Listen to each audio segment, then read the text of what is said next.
Hi friend, welcome back to my channel. So friend, आज हम बात करने जा रहे हैं एक ऐसी फिल्म के बारे में जो कि हॉरर भी होगी और बहुत सारा उसमें थ्रिलर भी होगा। कहानी में हमें बहुत सारी आत्माओं को दिखाया जाएगा। फिल्म का नाम टॉक टू मी होगा। फिल्म की कहानी हमें एक पार्टी से दिखाई जाती है जहाँ पर हमें एक लड़का जिसका नाम कॉल है वो अपने ब्रदर को ढूंढ रहा है जिसका नाम डकेट है।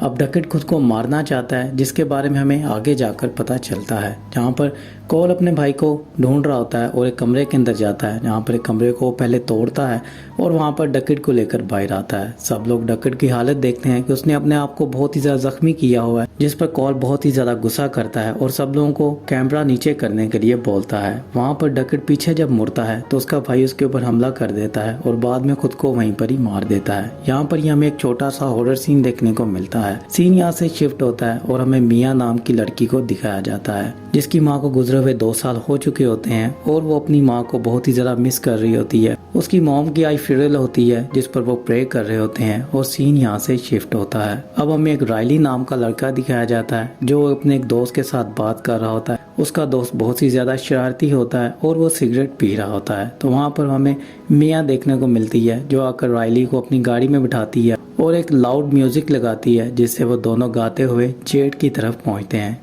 जेड रायली की सिस्टर है और मिया उनकी बहुत ही अच्छी फ्रेंड है। यहाँ पर जेड की बेस्ट फ्रेंड जो है वो उसके बॉयफ्रेंड से बात कर रही है जो कि मिया का एक्स बॉयफ्रेंड है जिसका नाम डैनियल है। यहाँ पर डैनियल उसे एक पार्टी के अंदर बुलाना चाहता है बट वहाँ पर जेड उसे मना कर रही होती है। बट यहाँ पर मिया उस पार्टी में जाना चाहती है। उस पार्टी के अंदर एक इंटरेस्टिंग चीज़ हमें देखने को मिलती है। ग्रुप में एक ऐसी वीडियो आती है जहाँ पर लोग अपने आप को पोजेस्ट करवा रहे होते हैं। सो यहाँ पर मिया अपनी फ्रेंड जेड को बहुत ही ज़्यादा इंसिस्ट करती है और उस पार्टी में जाने को बोलती है। वहाँ पर जेड पहले तो इस चीज़ के लिए मना कर देती है बट बाद में अपनी मॉम को मनाती है जो कि मिया को बहुत ही अच्छी तरह से जानती है और मिया को अपनी बेटी की तरह ही रख रही होती है। वो उनकी एक फैमिली मेम्बर बनी होती है जहाँ पर मिया से भी वो बहुत ज़्यादा प्यार कर रही होती है। अब मिया उसको किसी तरह मना लेती है और उस पार्टी में जाने के लिए वो तैयार हो जाते हैं। यहाँ पर अब रायली भी उस पार्टी में जाने के लिए तैयार हो जाता है क्योंकि वो मिया को मना लेता है। पहले जेड उसे मना करती है बट मिया उसे कहती है कोई बात नहीं, ये अल्कोहल नहीं पिएगा। सीन यहाँ से शिफ्ट होता है और वो उस पार्टी के अंदर पहुंच जाते हैं जहाँ पर डैनियल और उसके और भी बहुत सारे फ्रेंड होते हैं। यहाँ पर अब वो पार्टी में खूब मस्ती इंजॉय करते हुए नजर आते हैं। थोड़ी ही देर के बाद हम देखते हैं वो एक हाथ को लाते हैं जो कि लकड़ी का बना हुआ हाथ होता है और उसके ऊपर बहुत सारी चीज़ें लिखी होती हैं।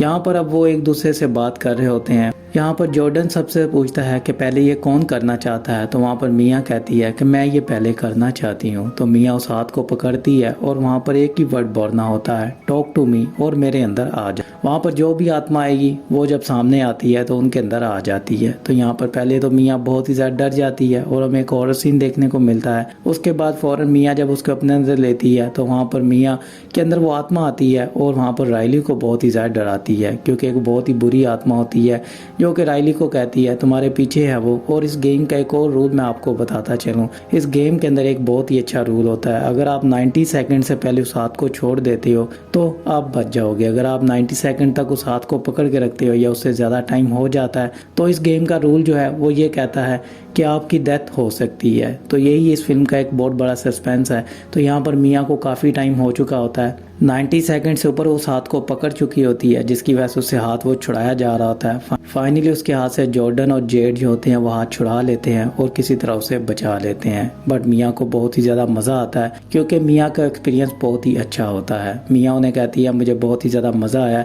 सब लोग वहाँ पर बहुत ही मस्ती करते हैं। सीन यहाँ से शिफ्ट होता है और रायली बहुत ही ज़्यादा डरा होता है। वो वापस घर पर चले जाते हैं जहाँ पर रायली को अब नींद नहीं आ रही होती है और वो जेड के पास जाता है जहाँ पर जेड उसे बहुत ही बुरी तरह डांटती है और वहाँ से रायली मिया के पास चला जाता है। मिया से जाकर वो बात करता है और मिया के साथ जाकर सो जाता है। सीन यहाँ से शिफ्ट होता है। मिया और जेड को हमें स्कूल के अंदर दिखाया जाता है जहाँ पर अब वो दोनों अपनी दोस्त हाइली से बात करते हैं। हाइली वहाँ पर आकर उन्हें कहती है कि आज पार्टी तुम्हारी तरफ है। ये जेड के वो बोल रही होती है जहाँ पर जेड उसे कहती है मैं कोशिश करूंगी। तो वहाँ से ये कहकर जेड और मिया चली जाती हैं। सीन यहाँ से शिफ्ट होता है और अब हमें डैनियल को दिखाया जाता है जो कि जेड के घर पर आता है। यहाँ पर सू बहुत ही ज़्यादा गुस्सा करती है क्योंकि उसे पता होता है कि जेड आज रात पार्टी करने वाली है, जिस पर वो जेड से, रायली से और उसके फ्रेंड से पूछती है, जहाँ पर वो दोनों झूठ बोल रहे होते हैं। और वो मिया को भी कहती है अगर आज रात यहाँ पर पार्टी हुई और तुम लोगों ने दारू पिया तो मैं तुम लोगों को अपने घर से निकाल दूंगी। सू ये कहकर अपने काम पर चली जाती है। सीन यहाँ से शिफ्ट होता है और रात हो जाती है। अब जेड के घर पर पार्टी होती है, सब लोग जेड के घर पर आ चुके होते हैं। अब एक एक करके वो फिर से वही काम करते हैं, वो साथ को पकड़ते हैं और उन आत्माओं से बात करना शुरू करते हैं। यहाँ पर बारी बारी से वो हाथ पकड़कर एंजॉय करते हुए नजर आते हैं, आत्माओं से बात करते हैं, आत्माओं के साथ वो खेल रहे होते हैं, बट उन्हें नहीं पता होता है कि वो मौत का खेल खेल रहे हैं। यहाँ पर मिया एक बार फिर से करना चाहती है, जहाँ पर पहले तो जेड उसे मना करती है, बट मिया बहुत ही ज़्यादा इंसिस्ट करती है और वो फिर से उस खेल को खेलती है, जहाँ पर मिया के अंदर आत्माएं आती हैं और मिया बहुत ही ज़्यादा वहाँ पर खुश होती है। फ्रेंड, यहाँ पर ये सब कुछ करने के बाद वो बहुत ही ज़्यादा थक चुके होते हैं। अब उन्हें घर की तरफ जाना होता है और वहाँ पर रायली कहता है कि मुझे एक बार इसे करना है, मैं भी एक्सपीरियंस करना चाहता हूँ। तो रायली वहाँ पर बहुत ही ज़्यादा मिया से इंसिस्ट करता है, पर वहाँ पर जेड नहीं मानती है और जेड अपने कमरे से बाहर चली जाती है। वहाँ पर रायली वहाँ पर मिया को मनाने की कोशिश करता है, जहाँ पर मिया उन्हें कहती है ठीक है 50 सेकंड तक ये कर सकता है क्योंकि इसकी एज बहुत ही ज़्यादा कम है, ये 15 साल का है। 18 साल से ऊपर जो होते हैं वही ये कर सकते हैं 90 सेकंड तक। तो अगर ये 15 साल का है तो हम इसे 50 सेकंड तक करवा सकते हैं। तो यहाँ पर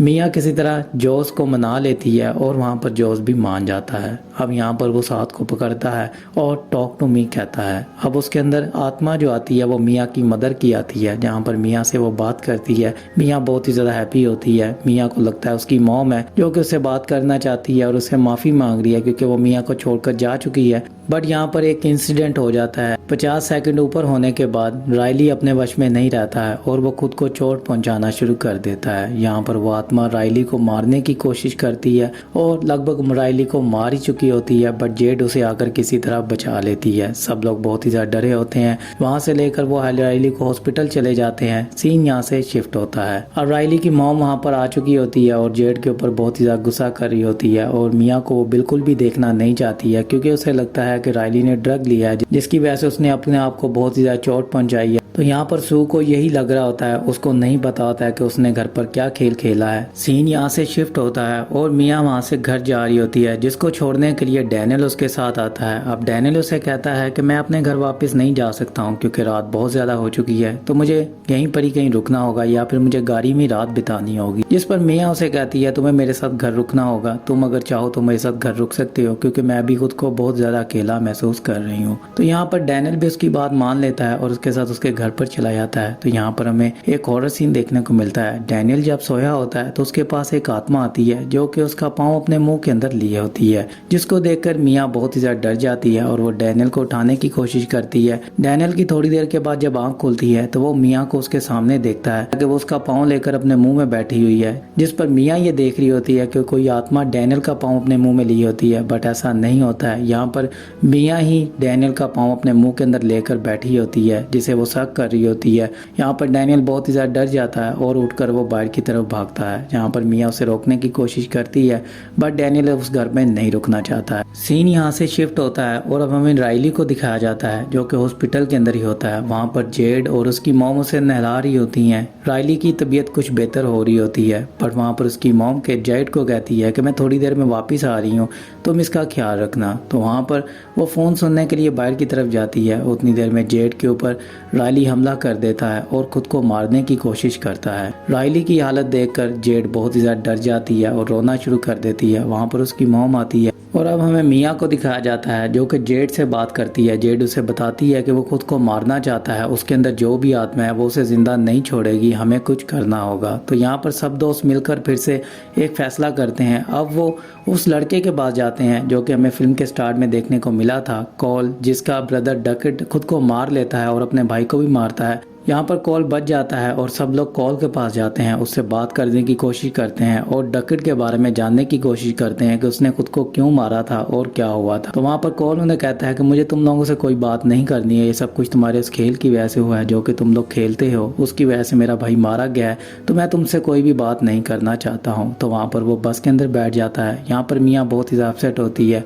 और वो बस के अंदर बैठ जाती है। वहाँ पर वो कॉल से बात करने की कोशिश करती है और उसे कहती है कि मुझे तुम्हारी हेल्प चाहिए, जहाँ पर जेड बोलती है कि मेरा भाई हॉस्पिटल में है और वो खुद को मारने की कोशिश कर रहा है। कॉल उसे कहता है कि तुम कुछ भी नहीं कर पाओगी क्योंकि तुम्हारा भाई अब मारा जाएगा, उसे कोई भी नहीं बचा सकता है, और वो बस से उतर जाता है। यहाँ पर सब लोग बहुत ही ज्यादा अपसेट होते हैं। मियाँ के ऊपर बहुत ही ज्यादा जेड को गुस्सा होता है। अब वहाँ पर वो एक दूसरे से बात करते हैं, जहाँ पर मियाँ को एक आइडिया आता है और वो जेड को कहती है मुझे एक काम करना होगा, हमें उस आत्मा को उसके अंदर से निकालना होगा। उसका तरीका एक ही है, हमें फिर से वही काम करना होगा जो कि हम पहले कर चुके हैं। हमें एक कैंडल को जलाना होगा और राइली के हाथ में उसका हाथ पकड़ाना होगा, जिस पर वो आत्मा आएगी और हम उसे वहाँ से भगा देंगे, उसके से अंदर नहीं आने देंगे। तो यही एक आइडिया हमारा काम कर सकता है। तो यहाँ पर जेड उसकी बात सुन लेती है और उसकी मॉम के जाने का वो वेट करती है। जैसे उसकी मॉम चली जाती है तो वहाँ पर मियाँ को वो बुलाती है, जहाँ पर मियाँ हॉस्पिटल के अंदर आती है और डैनियल उसके साथ होता है। वहाँ पर वो कैंडल को जलाते हैं और उस हाथ को उसके हाथ में देते हैं, जहाँ पर वो टॉक टू हिम कहते हैं, बट वो आत्मा वहाँ पर नहीं आती है, वो कोमा के अंदर होता है। यहाँ पर मियाँ का ये भी आइडिया बिल्कुल ही नाकाम हो चुका होता है। वहाँ से मियाँ अपने घर की तरफ चली जाती है और अपने डैड के पास बैठ जाती है। वहाँ पर उसका डैड उसे कहता है कि मुझे तुमसे तुम्हारी मॉम के बारे में कुछ कहना है, तो मैं तुमसे बात करना चाहता हूँ। तुम्हारी मॉम ने तुम्हारे लिए कुछ छोड़ा है। तो वहाँ पर वो एक चिट्ठी निकालता है जिसको वो पढ़ के बताता है। वो मियाँ को कहता है कि तुम्हारी मॉम तुमसे माफ़ी मांगती है, उसने तुम्हें छोड़ दिया, वो इस बीमारी से और ज़्यादा नहीं लड़ सकती थी जिसकी वजह से वो जा रही है। तो तुम्हारी मॉम ये भी लिखती है कि वो तुमसे बहुत ज़्यादा प्यार करती है और वो हमेशा तुम्हारे साथ रहेगी। यहाँ पर ये चिट्ठी पढ़ने के बाद वहाँ पर मियाँ को उसकी मॉम नज़र आती है, जिसको देखने के लिए वो अंदर की तरफ चली जाती है। वहाँ पर उसका डैड बाहर बैठा रहता है और मियाँ अंदर जाकर अपनी मॉम से बात कर रही होती है, जो कि एक आत्मा होती है, एक बुरी आत्मा होती है। मियाँ को उसकी मॉम के रूप में देखने को मिल रही होती है। वो मियाँ को कहती है ये तुम्हारे डैड नहीं है, ये तुम्हें मारना चाहते हैं और इसने मुझे भी मारा था। तो वहाँ पर मियाँ का वो पूरी तरह माइंड वॉश कर रही होती है उसके डैड को लेकर। फाइनली वो टाइम आ जाता है, उसका डैड बाहर बैठा होता है, बट मियाँ को ऐसे लग रहा होता है जैसे उसके डैड दरवाज़ा तोड़कर अंदर आ चुके हैं और उसके ऊपर हमला कर रहे हैं। वहाँ पर एक बुरी आत्मा मियाँ के ऊपर हमला कर रही होती है, उसका गला दबा रही होती है। उसका डैड उसे बचाने के लिए आता है, बट मियाँ के हाथ में एक सीजर आता है जिसको लेकर वो अपने डैड के गले में मार देती है। वहाँ पर मियाँ उसे मारकर बहुत ही ज़्यादा डर जाती है। अब उसने अपने डैड को भी मार दिया होता है। मियाँ कॉल करती है जेड को और उसे कहती है मुझे तुमसे मिलना है, क्या मैं तुमसे मिल सकती हूँ? तो वहाँ पर जेड उसे कहती है मैं अभी नहीं आ सकती हूँ। तो मियाँ उसे कहती है तुम्हें 10 मिनट के लिए मेरे पास आना होगा, मैं तुम्हें कुछ दिखाना चाहती हूँ। तो वहाँ से जेड को वो अपने घर पर बुला लेती है और हम देखते हैं मियाँ हॉस्पिटल के बाहर गाड़ी में बैठी होती है। जेड जैसे ही वहाँ से निकलती है तो मियाँ अब राइली के पास चली जाती है। वहाँ पर राइली को वो मारने की कोशिश करती है, जहाँ पर राइली के अंदर उसे एक आत्मा नजर आती है जिससे वो बात करती है, जहाँ पर आत्मा उसे कहती है मुझे मार डालो, अगर तुम इसे बचाना चाहती हो तो यही एक जरिया है, तुम्हें मुझे मारना होगा तभी तुम राइली को बचा सकती हो, वरना तुम्हें मुझे ढूंढना होगा और फिर तुम मुझे मारोगी। तो वहाँ पर मियाँ बहुत ही ज्यादा गुस्से में होती है, वो उसी सीजर को उसके अंदर मारने लगती है। तो उसे राइली नजर आता है जिस पर वो रुक जाती है और सीन यहाँ से शिफ्ट होता है और हमें जेड को दिखाया जाता है जो मियाँ के घर पर पहुंचती है। वहाँ पर मियाँ के घर के अंदर जाते ही उसे उसका डैड नजर आता है, जो कि बहुत ही बुरी तरह जख्मी होता है और अभी तक वो जिंदा होता है। यहाँ पर जेड को समझ में आ जाता है कि राइली को मारने के लिए मियाँ चली गई है और अपनी मॉम को कॉल करती है और उन्हें कहती है जल्दी से राइली के पास जाएं वरना उसे मियाँ मार डालेगी। तो वहाँ पर सू जैसे ही कमरे में जाती है तो वहाँ पर राइली नहीं होता है और यहाँ पर जेड भी हॉस्पिटल के अंदर आ चुकी होती है और उसकी नज़र पड़ती है कि मियाँ राइली को लेकर एक दूसरी तरफ से जा रही है। वहाँ पर वो उसका पीछा करती है, राइली को एक व्हील चेयर पर बिठाकर एक रोड के ऊपर लेकर जा रही होती है जो कि मेन रोड होता है। वहाँ पर वो राइली को मारने वाली होती है, बट वहाँ पर वो राइली को नहीं मारती है और खुद उन गाड़ियों के बीच में कूद जाती है। यहाँ पर फ्रेंड हमें बहुत बड़ा सस्पेंस देखने को मिलता है। यहाँ पर मियाँ की डेथ हो जाती है, बट मियाँ वहाँ पर जिंदा होती है। मियाँ उठकर हॉस्पिटल में जाती है और सब लोगों को देख रही होती है, बट मियाँ को कोई भी देख नहीं पा रहा होता है। सीन यहाँ से शिफ्ट होता है और कुछ दोस्त वही काम कर रहे होते हैं जो कि मियाँ और उसके फ्रेंड कर रहे होते हैं। वो आत्माओं से बात करने की कोशिश कर रहे होते हैं और वहाँ पर मियाँ पहुँच जाती है। जैसे मियाँ के पास आत्माएं आती थी, वैसे मियाँ एक आत्मा बनकर एक लड़के के पास पहुँचती है जो कि वो खेल खेल रहा होता है। सो फ्रेंड यहीं पर इस फिल्म की भी एंडिंग हो जाती है। तो यहाँ पर कहानी का मॉरल यही निकलता है, जो वो खुद करते हैं वही उनके साथ होता है। मियाँ खुद आत्माओं से बात कर रही होती है, बट लास्ट एंडिंग में वो खुद एक आत्मा बन जाती है और लोगों से जाकर वो बात कर रही होती है। तो फिल्म की यहीं पर ही एंडिंग होती है। अगर आपको वीडियो अच्छी लगी हो तो लाइक कर दें, शेयर कर दें और मेरे चैनल को सब्सक्राइब कर दें।